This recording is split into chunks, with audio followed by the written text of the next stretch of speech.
हम लोग जो कह रहे हैं और जो सामने वाला कह रहा है उसको आप जांच लीजिए।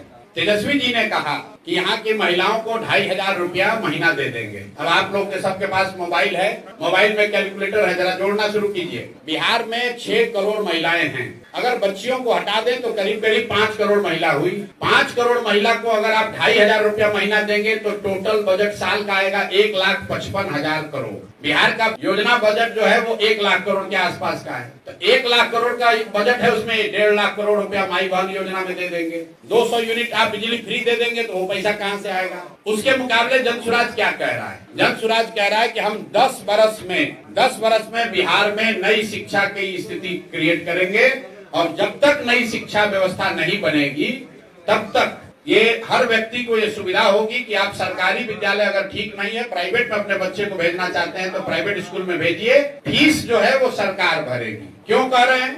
आप लोगों को लगता है कि सरकारी विद्यालय फ्री है। सरकारी विद्यालय फ्री नहीं है। सरकारी विद्यालय में बच्चों को पढ़ाने का खर्चा है 60,000 करोड़। तो हम लोग जो कह रहे हैं कि उन विद्यालयों में 60,000 करोड़ खर्चा करके अगर पढ़ाई नहीं हो रही है तो लोगों को ये अवसर दे दिया जाए कि आप तय करें कि आपका बच्चा सरकारी में पढ़ेगा कि प्राइवेट में, और अगर प्राइवेट में पढ़ेगा तो उसका फीस सरकार भरेगी। राइट टू एजुकेशन कानून में लिखा हुआ है कि अगर सरकारी स्कूल उपलब्ध नहीं है या वहां पढ़ाई नहीं हो रही है तो सरकार की ये जिम्मेवारी है कि प्राइवेट स्कूल में भी बच्चों को भेजा जाए। दूसरी बात हम लोग कह रहे हैं कि पलायन 1 साल में रोक देंगे, इसमें फ्री का कुछ काम नहीं है। ये कहा जा रहा है कि बिहार से जो पूंजी का पलायन हो रहा है हर साल 2.5 से 3 लाख करोड़ रुपया जो बैंक यहाँ से पैसा दूसरे राज्य में भेज रहे हैं, बिहार के लोगों का पैसा भेज रहे हैं, उस पूंजी के पलायन को रोककर बुद्धि का पलायन रोका जाएगा। और जिस दिन पूंजी और बुद्धि का पलायन रुका उस दिन श्रम का पलायन अपने आप रुक जाएगा। तीसरी बात हम लोग कह रहे हैं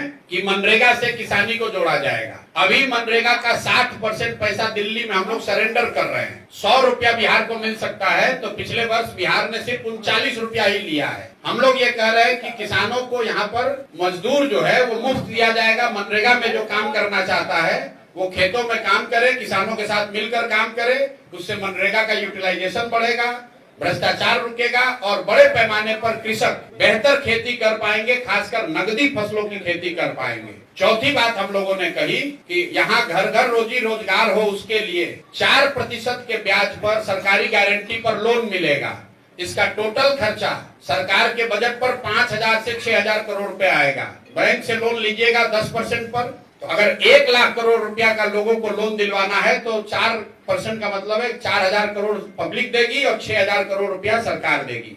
तो 6,000 करोड़ रुपया के बजट में प्रावधान से लोगों को 1 लाख करोड़ रुपए का ऋण एडिशनल मिलने लगेगा।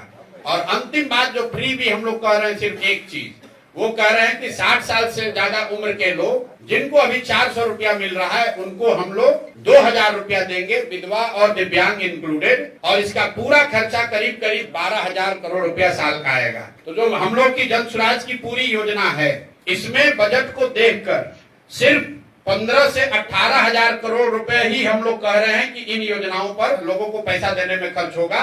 80,000 करोड़ जो पैसा है उसको हम लोग चाहते हैं कि यहाँ की व्यवस्था, इंफ्रास्ट्रक्चर और बेहतर बिहार को बेहतर बनाने में खर्च हो। ऐसा नहीं कि 1 लाख करोड़ का बजट है और हम वादा कर रहे हैं 3 लाख करोड़ का। 1 लाख करोड़ का अगर बजट उपलब्ध है, क्योंकि 3 लाख करोड़ का बजट है, लेकिन सरकार के पास खर्च करने के लिए 1 लाख करोड़ रुपया ही उपलब्ध है, क्योंकि 2 लाख करोड़ रुपया तो इंटरेस्ट और सैलरी वगैरह में जाता है। तो 1 लाख करोड़ की बजट में हम लोग सिर्फ 15,000 करोड़ रुपए की बात कर रहे हैं। सामने से तेजस्वी जी क्या कर रहे हैं कि 1 लाख करोड़ का बजट है, 2 लाख करोड़ रुपया वो फ्री में दे देंगे। तो आप तय कर लीजिए, बिहार की जनता तय कर लीजिए कि कौन सोच समझ कर बोल रहा है और कौन बिना जाने समझे बोल रहा है।